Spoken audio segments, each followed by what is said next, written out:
দেখলেন এই যে হসপিটালে এসে? তো সনাতনের অপমান মানবতার অপমান।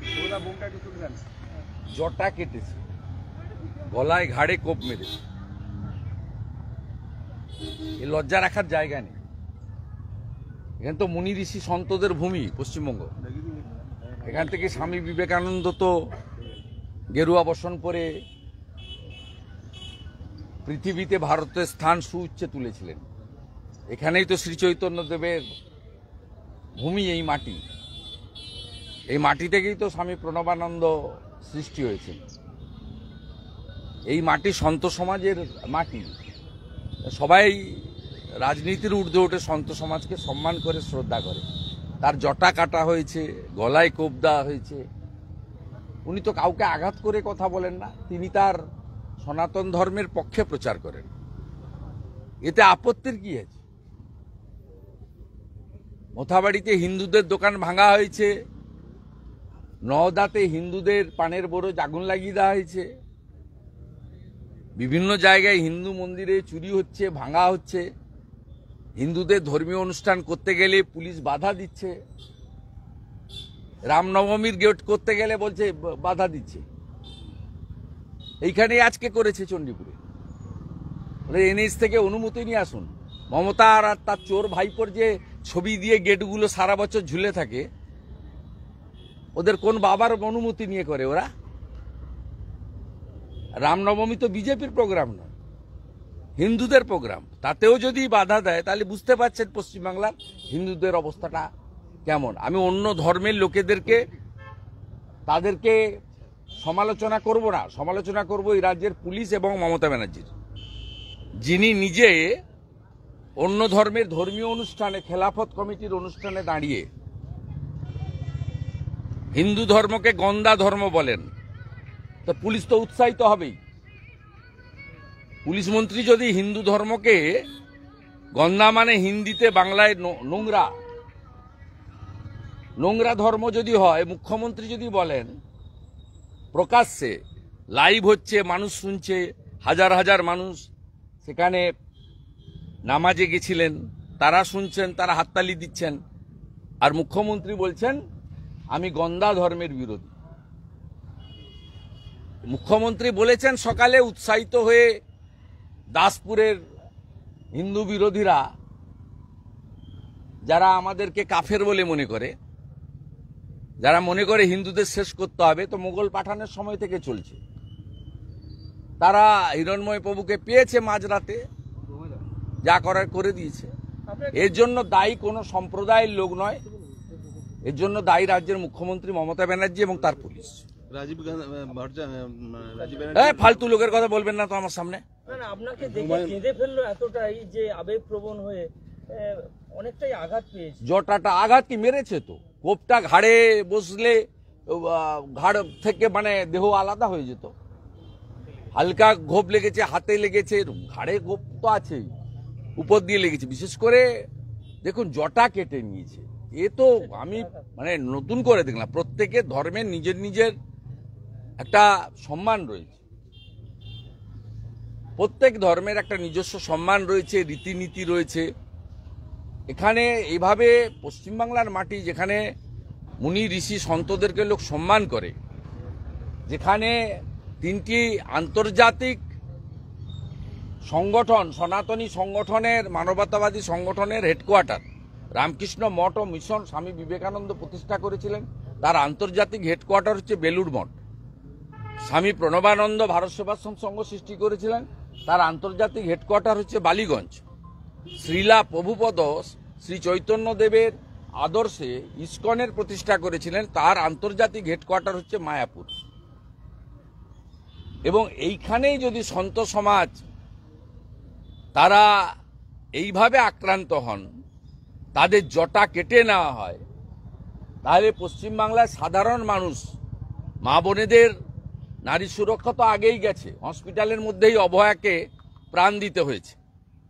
আর মুখ্যমন্ত্রী 10 লক্ষ টাকা দিয়ে সেটা চাপতে চেয়েছিলেন এবং এভিডেন্স ডিস্ট্রয় করা হয়েছে। প্রত্যেক দিনই মহিলা অত্যাচারিত হচ্ছে, এরপরে সন্ত সমাজ এভাবে অত্যাচারিত হলো। আমি উনার সুস্থতা, কালকে রাত্রি 3টায় আমি মাঝরাতের পরেই আমি আমার ঘুম মানে 2টোর পরে আমি মাঝে মাঝে রাতে মোবাইল ফোনে হোয়াটসঅ্যাপ চেক করি। আমি মনে করি কাউকে না কাউকে জেগে থাকা বা নজর রাখা দরকার আছে। আমি চেষ্টা করি আমার সীমাবদ্ধ ক্ষমতার মধ্যে। আমি 3টের সময় এটা দেখেছি, এখানে যে আমার অফিস রয়েছে তমলুকে, সেখানকার যারা স্বেচ্ছাসেবক রয়েছে তারাই রাত্রিবেলা এখানে ভর্তি করে দেয়। সকল ব্যবস্থা সকালের ভোরের মধ্যেই করা হয়েছে। উনি এমনি এখানকার ডাক্তারবাবুরা খুব কেয়ার নিয়েছেন। তাদের সকলের একজন সন্তের প্রতি, যিনি তার কৃচ্ছ সাধন, ত্যাগ, শৃঙ্খলিত জীবনযাপন, আহার থেকে শুরু করে তার সবটাই সাত্বিকতায় মানে পরিপূর্ণ। ডাক্তারবাবু নার্সরা এখানে তাকে দেখেছেন, হি ইজ কোয়াইট ওকে, কিন্তু তাকে আমি ওনার সুরক্ষার জন্য অন্য জায়গায় শিফট করব এবং আমি আমার ক্ষমতার মধ্যে দাঁড়িয়ে আগামী দিনে ওনার ন্যূনতম একটা নিরাপত্তার ব্যবস্থা যাতে করা যায়, কোনো ভলেন্টিয়ার দিয়ে হোক, প্রাইভেট সিকিউরিটি অর্গানাইজেশন দিয়ে হোক, তা আমার যেটুকু ক্ষমতা আছে আমি করব। কেন্দ্র বা রাজ্য সরকার সিকিউরিটি দিবেন কিনা সেটা তাদের প্রোটোকলের মধ্যে পড়ে, সেটা তিনি আবেদন করলে তারা বিবেচনা করবেন। সেখানে আইবি রিপোর্ট ইত্যাদি হয়, সেটা আমি তো দুটো সরকারকেই প্রতিনিধিত্ব করি না, আমি সেটা বলতে পারবো না। আমি একজন সনাতনী হিসেবে আমি এখানে মহাপ্রভুর মন্দির কমিটির সঙ্গে আমি যুক্ত, আমি সংখ্যানন্দ মন্দির মেছেদার সঙ্গে যুক্ত, আমি রিয়াপাড়া সিদ্ধনাথ জিউ কমিটির সঙ্গে যুক্ত।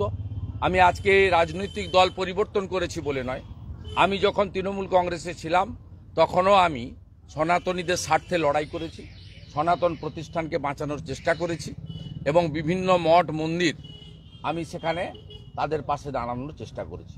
তমকুল্লেকে ঐতিহ্যবাহী রামকৃষ্ণ মঠ ও মিশন যখন শতবর্ষ পূরণ হয়, সেখানেও আমি প্রত্যক্ষভাবে অংশগ্রহণ করেছি, আপনারা জানেন। এবং মহাপ্রভুর মন্দিরে চৈতন্য রিসার্চ সেন্টার থেকে মা বর্গভীমা মন্দিরে পুষ্করণী সংস্কার থেকে শুরু করে এখানকার ঐতিহ্যবাহী সমস্ত সনাতন সংগঠনকে বা পরিকাঠামোকে শ্রীবৃদ্ধি করার কাজ করেছি। তাই আমি আমার দায়িত্ববোধ থেকে, আমি একজন সনাতনী, আমি আমাদের প্রভু হিরণ্ময় প্রভু তিনি সত্য কথা বলেন, সনাতনের পক্ষে বলেন, অত্যাচারের বিরুদ্ধে বলেন, পশ্চিমবাংলার সনাতন হিন্দু সমাজের যে দুর্দশা তার বিরুদ্ধে সোচ্চার প্রতিবাদ করেন।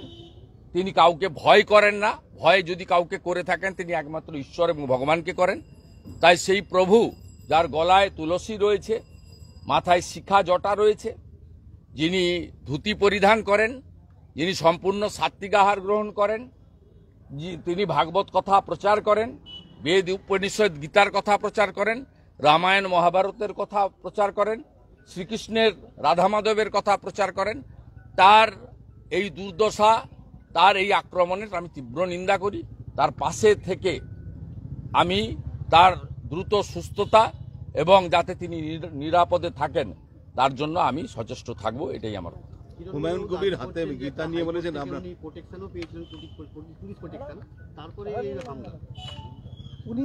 আমি অর্ডারের কপিটা দেখিনি, ওনার উপর আগেও 3বার হামলা হয়েছিল, তারপরে উনি প্রোটেকশন পেয়েছিলেন। অনেক জায়গায় পুলিশ উনাকে ডেকে এনে থানায় বসিয়ে রেখেছে, কালিয়াচকের থানায় উনাকে বসিয়ে রেখেছিল অনেকক্ষণ ধরে, 7-8 ঘন্টা। আমি ইন্টারফেয়ার করেছিলাম তো। হাইকোর্টের নির্দেশ ছিল পুলিশ থাকবে, আমি অর্ডারের কপিটা না পড়ে বলতে পারবো। হুমায়ুন কবির গীতা হাতে বলেছেন আপনার স্বপ্ন মুখ্যমন্ত্রী হওয়ার, কোনোদিন সফল হবে না, কি বলেন? কার কথা? হুমায়ুন কবির। পাগল ছাগলের কথার উত্তর দেবো কেন? পাগল তো একটা, ওর কথার কেউ উত্তর দেয়নি। ওর মালিক মমতা ব্যানার্জিকে আমি হারিয়েছি, ও নন্দীগ্রামে এসেছিল, এখানে হারিয়েছি, এরপরে ভবানীপুরে আবার হারাবো 26 সালে। মুখ্যমন্ত্রী পুলিশ মন্ত্রী দায়ী, 3 বছর লাইসেন্স নেই, সব এভিডেন্স ডিস্ট্রয় করে দিয়েছে। আরেকটা চামচা সুপ্রতিম সরকার বলে দিয়েছে আজকে প্রেস করে যে আমরা এক্সপ্লোসিভ অ্যাক্ট লাগাইনি, অর্থাৎ প্রথম কাজ শেষ, যাতে এনআইএ নিতে না পারে। দ্বিতীয় কাজ হচ্ছে আগামীকাল দেখবেন বঙ্কিম হাজরা, মন্টুরাম পাকিরা আর সমীর জানা 3 জন কর্মচারী গিয়ে ডিএমকে সঙ্গে নিয়ে 2 লক্ষ করে টাকা দিয়ে আসবে। এটা ননস্টপ চলছে, এগরার খাদিকুল থেকে কয়েকদিন আগে কল্যাণী থেকে ননস্টপ। মমতা যতক্ষণ থাকবে বুড়িমার বোম উড়ে গেছে, মমতার বোম উড়বে না, পিসির বোম চলবে।